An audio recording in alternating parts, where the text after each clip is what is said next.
नमस्कार दोस्तों, शिक्षा सलाह में आपका स्वागत है। मैं पंकज कुमार आपका स्वागत करता हूं। अभी इंडियन पॉलिटी के वीडियोज़ के क्रम में हम लोग जो है आज के वीडियो में पुनः भारतीय संविधान की ऐतिहासिक पृष्ठभूमि को देखेंगे। इससे पहले वाले वीडियो में भी इसके बारे में बताया गया है। यदि आप लोग में से कोई उस वीडियो को नहीं देखे हैं तो उस वीडियो को भी ज़रूर देख लें। उस वीडियो में जो है भारतीय संविधान की पृष्ठभूमि के क्रम में कैसे इसका विकास शुरुआत हुआ इसके बारे में बताया गया है। साथ ही साथ 1773 ईस्वी का जो रेगुलेटिंग एक्ट रहा है उसके बारे में भी बताया गया है। 1781 के अधिनियम के बारे में भी बताया गया है। और जो लास्ट में जाकर के 1793 तक का जो कर्नवालिस का शासन काल रहा है वहाँ तक के बारे में बताया गया है। तो वो वीडियो भी बहुत ज़्यादा इम्पोर्टेंट है, क्योंकि उसको जब आप लोग उसको देख लेंगे तो इसे देखना आसान हो जाएगा। और यदि आप लोग में से कोई नहीं देखे तो उस वीडियो का लिंक जो इस वीडियो के डिस्क्रिप्शन में मिल जाएगा, तो उसे भी देख लीजिएगा। आज हम लोग भारतीय संविधान की ऐतिहासिक पृष्ठभूमि के क्रम में जो है 1873 के चार्टर अधिनियम को देखेंगे, 1833 के चार्टर अधिनियम को देखेंगे और उसके बाद 1858 के चार्टर अधिनियम। फिर इसके बाद जो है कि कैसे क्राउन का शासन आता है और क्राउन का शासन जो कि 1858 से 1947 भारत के आज़ादी तक रहता है वो किस प्रकार से है उसको हम लोग देखेंगे। तो यहाँ पर जो है इसका एक जो जहाँ से एग्ज़ाम बनते हैं, एग्ज़ाम में क्वेश्चन बनते हैं, उसे पॉइंट आउट किया गया है। तो उम्मीद करते हैं कि ये चीज़ें आप लोगों को बेहतर ढंग से समझ में आ जाएगा। तो चलिए हम लोग स्टार्ट करते हैं। सबसे पहले 1813 का चार्टर अधिनियम। आइए जानते हैं कि 1813 का जो चार्टर अधिनियम है इसके तहत क्या क्या किया गया। जैसा कि हम लोग इससे पहले वाले में पढ़े हैं कि 1793 ईस्वी का जो चार्टर अधिनियम था, उस चार्टर अधिनियम में हम लोग ये देखे तो जो कॉर्नवालिस के समय था कि उस समय कंपनी के शासन को 20 साल बढ़ाया गया था। तो 1793 में जब कंपनी के शासन को 20 साल बढ़ाया तो उसके बाद आ गया 1813 ईस्वी, और 1813 के चार्टर अधिनियम में फिर वही बात कहा गया जो 1793 में किया गया। तो आइए हम लोग देखते हैं कि लोग का नीति कैसे जो है पलटते रहा। कि 1793 में ये बताया गया था कि कंपनी के शासन को 20 साल के लिए बढ़ाया गया है, लेकिन पुनः देखा गया कि 1813 के चार्टर अधिनियम में भी कि कंपनी के एकाधिकार को 20 वर्ष के लिए बढ़ा दिया गया पुनः। और इसके बाद जो है भारत में कंपनी का व्यापार अधिकार को समाप्त कर दिया, लेकिन चीन और चीनी को छोड़ करके। तो प्रश्न यहाँ से भी बनता है कि भारत में कंपनी के एकाधिकार को समाप्त कब किया गया? तो 1813 के चार्टर एक्ट के तहत कब किया गया। और इसमें क्या हुआ कि चीन जो पूर्वी क्षेत्र के देश थे और चीन, ये दोनों को जो है कंपनी अपने ही अधिकार क्षेत्र में रखा। तो यहाँ से भी प्रश्न कई बार बीपीएससी के एग्जाम में देखने के लिए आप लोगों को मिल सकते हैं और पूछा भी गया है। इसके अलावे चलते हम लोग ईसाई मिशनरियों को। इसके अलावे जो था ईसाई मिशनरी जो कि पुर्तगाल के क्षेत्र के थे, तो ईसाई मिशनरियों को भारत आकर के और अपने धर्म का प्रचार करने का पूरा अधिकार दिया गया इन्हें। तो ये भी यहाँ आकर के ईसाई मिशनरी प्रचार के। इसके बाद भारतीय के स्थानीय जो भारत के स्थानीय सरकार थे उनको ये कहा गया कि यहाँ का जो आम आदमी है या जो किसान है इस पर कर का बोझ बढ़ाया जाए। अगर वो कर देने में किसी प्रकार का आनाकानी करते हैं या असक्षम हैं, नहीं दे पाते हैं, तो उनके लिए दंड की व्यवस्था की जाए।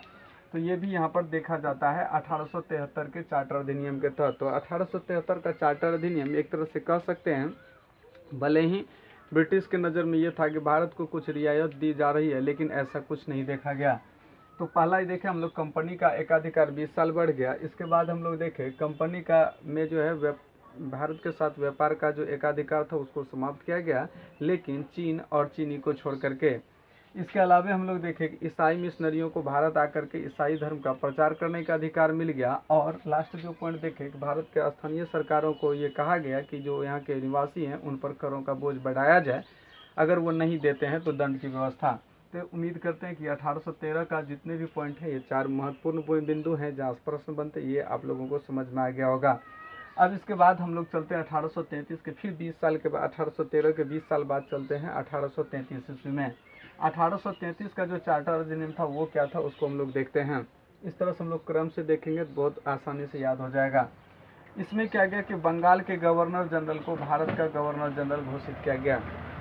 जैसा कि हम लोग जानते हैं कि 1773 के रेगुलेटिंग एक्ट के तहत 1773 में जो वारेन हेस्टिंग्स के समय आया था रेगुलेटिंग एक्ट, उसमें ये देखा गया था कि बंगाल के गवर्नर जनरल को बंगाल के गवर्नर को बंगाल का गवर्नर जनरल कहा गया था। तो याद रखेंगे उसको भी कि 1733 का जो रेगुलेटिंग एक्ट था, उस एक्ट के तहत क्या किया गया था, तो बंगाल के गवर्नर को बंगाल का गवर्नर जनरल घोषित किया गया था। जिस समय कि हेस्टिंग्स पहला भारत का गवर्नर जनरल बना था, बंगाल गवर्नर जनरल बना था। अब उसके बाद इस 1833 के तहत क्या किया गया, बंगाल के गवर्नर जनरल को भारत का गवर्नर जनरल कहने लगा। यानी जो बंगाल में गवर्नर जनरल का पद हुआ करता था, अब वो पूरे भारत के लिए होने लगा, जिसके तहत कि लॉर्ड विलियम बेंटिक जो है वो पहला भारत का गवर्नर जनरल बना। इस प्रकार से यहाँ से भी प्रश्न बनता है कि भारत का प्रथम गवर्नर जनरल कौन बना। तो भारत का जो प्रथम गवर्नर जनरल रहा है वो लॉर्ड विलियम बेंटिक रहा है, जबकि लॉर्ड विलियम बेंटिक ही बंगाल के गवर्नर जनरल भी रहे हैं, लेकिन अंतिम गवर्नर जनरल, इसको भी याद रखना है। और पहला गवर्नर जनरल जो है वो वारेन हेस्टिंग्स रहे हैं। इसके अलावा इसके तहत जो है दास प्रथा को विधि विरुद्ध घोषित किया। ये बताया गया कि जो दास प्रथा है, दास का मतलब हो जाता है गुलाम, जो शासक के अंदर यानी अधीन रह करके काम करते हैं, तो उसको कहा जाता है गुलाम। एक तरह से कहिए उसको खरीद लिया जाता है। तो दास प्रथा का जो यहाँ पर उन्मूलन किया गया, यानी 1843 में इसका उन्मूलन किया गया, लेकिन 1833 के तहत इसको जो है गैर कानूनन घोषित कर दिया था। तो ये थी इसका जो है महत्वपूर्ण बिंदु। और इसके अगले क्रम में आते हैं तो मद्रास और बम्बई के गवर्नरों को विधायिका संबंधी शक्ति से वंचित कर दिया गया। क्या क्या, ये देखिए सबसे बड़ी चीज़ है कि मद्रास और बम्बई का जो क्षेत्र था, उनको जो दिया गया था विधायिका संबंधी शक्ति, वो छीन लिया गया 1833 के चार्टर अधिनियम के तहत। इसके बाद भारतीय कानून के वर्गीकरण के लिए विधि आयोग की भी नियुक्ति की गई। तो यहाँ से भी प्रश्न बनता है कि भारतीय कानून के वर्गीकरण के लिए विधि आयोग की नियुक्ति किस अधिनियम के तहत हुआ। तो ये हुआ है 1833 के चार्टर अधिनियम के तहत। इसके अलावा 1853 फिर उसके बाद जो है 20 साल के बाद हम लोग देख रहे हैं कि फिर 20 साल के बाद जो है 1853 ईस्वी आता है, और उसमें आता है एक चार्टर अधिनियम पुनः। वह चार्टर अधिनियम ये लाया कि गवर्नर जनरल की परिषद के विधायी एवं प्रशासनिक कार्यों को अलग अलग किया गया। यानी गवर्नर जनरल के परिषद का विधायी और प्रशासनिक कार्य जो था वो दोनों को अलग कर दिया गया। इसके अलावा परिषद में 6 नए पार्षद जोड़े गए, परिषद में 6 नए पार्षद भी जोड़े गए, और जिसको कि विधान पार्षद कहा गया। तो इस प्रकार से कहा जाता है कि 6 नए पार्षद जो जोड़ा गया पार्षद में, उसको विधान परिषद कहा गया। उसके बाद अगला जो पॉइंट है वो ये है कि विधायिका को पहली बार सरकार के विशेष कार्य के रूप में जाना जाने लगा। यानी विधायिका को सरकार के विशेष कार्य के रूप में इस अधिनियम के तहत 1853 का चार्टर अधिनियम के तहत जाना जाता है। इसके अलावा जो सबसे इम्पोर्टेंट पॉइंट यहाँ दिख रहा है कि इसके तहत जो सिविल सेवा की परीक्षा होती थी, उसमें यानी सिविल सेवा की परीक्षा का आयोजन किया गया, और इसमें सबों को बैठने का अधिकार दिया गया। तो यहाँ से भी प्रश्न बनता है कि सिविल सेवकों की भर्ती के लिए खुली परीक्षा की व्यवस्था किस अधिनियम के तहत की गई। तो 1853 के चार्टर अधिनियम के तहत की गई। इसके अलावा ये जो व्यवस्था किया गया, ये 1854 में मैकाले समिति की नियुक्ति की गई थी, और 1854 में मैकाले समिति की नियुक्ति के बाद से ये चीज़ें स्टार्ट हो गई। अब इसके बाद जो हुआ 1853 के बाद 1857 में एक बहुत ही भयंकर क्रांति होती है, जिसको कि प्रथम स्वतंत्रता संग्राम के रूप में जानते हैं। और इस क्रांति के बाद क्राउन का शासन आता है। लेकिन इससे पहले हम लोग 1853 को एक बार और देख लें तो क्या क्या गया, गवर्नर जनरल के परिषद के विधायी एवं प्रशासनिक कार्यों को अलग अलग किया गया, और परिषद में 6 नए सदस्य जोड़े गए, जिन्हें कि विधान पार्षद कहा गया, और विधायिका को पहली बार सरकार के विशेष कार्यों के रूप में जाना जाने लगा। और सिविल सेवकों की भर्ती के लिए खुली प्रतियोगिता का व्यवस्था का प्रचलन प्रारंभ हुआ, और इसके लिए 1854 में मैकाले समिति नियुक्त की गई।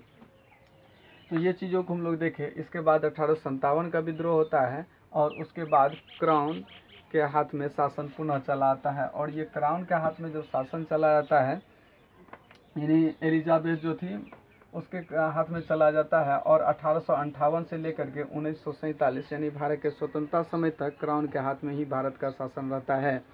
ऐसा उस समय माना गया कि भारत में रहकर यदि भारत पर शासन करना है तो भारतीयों को कुछ छूट देनी चाहिए। और छूट देने के क्रम में आइए देखते हैं क्या है 1858 का भारत सरकार अधिनियम। 1858 का जो भारत सरकार अधिनियम लाया गया, इस अधिनियम के तहत ये जाना गया कि भारत का शासन कंपनी से लेकर के सीधे क्राउन के हाथ में चला गया। तो यहाँ से भी प्रश्न बनता है कि किस अधिनियम के तहत जो है भारत का शासन कंपनी से लेकर के ब्रिटिश ईस्ट इंडिया कंपनी से लेकर के क्राउन के हाथ में चला गया, तो वो 1858 के भारत सरकार अधिनियम के तहत, क्योंकि 1857 में विद्रोह हुआ था। तो याद रखेंगे कि 1857 में विद्रोह होता है और 1858 में क्या होता है कि पुनः शासन जो है वो क्राउन के हाथ में चला गया। इसके बाद भारत में मंत्री पद की व्यवस्था भी की गई। भारत में जो है मंत्री पद की व्यवस्था की गई और गवर्नर जनरल का नाम बदल करके वायसराय किया गया। ये पॉइंट भी यहाँ से बहुत ज़्यादा इंपॉर्टेंट है, जिसको भी याद रखिएगा कि गवर्नर जनरल का नाम बदल करके भारत का वायसराय किया गया, और ये किया गया 1858 के भारत सरकार अधिनियम के तहत। और जबकि इसमें देखा गया कि लॉर्ड कैनिंग जो है वो पहला भारत का वायसराय बना। तो प्रश्न यहाँ से भी बनता है कि भारत का प्रथम वायसराय तो लॉर्ड कैनिंग, इसको याद रखना है। इसके अलावा एक पद भारत में राज्य सचिव का सृजन किया गया, यानी भारत में एक पद का सृजन किया गया जो सचिव का है, और सचिव की सहायता के लिए 15 सदस्यीय परिषद का गठन किया गया।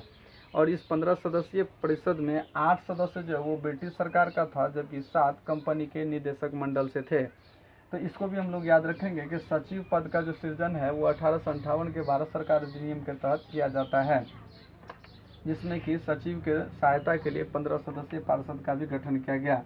और इसके तहत जो होता है वो मुगल सम्राट का पद का समाप्त किया जाता है। द्वैध शासन को भी समाप्त किया गया, जो द्वैध शासन में जो board of directors, board of control थे, उसे भी समाप्त किया गया। द्वैध शासन के बारे में पिछले वीडियो में बताया गया है, तो द्वैध शासन को भी समाप्त कर दिया गया। तो ये थे 1858 का भारत सरकार अधिनियम का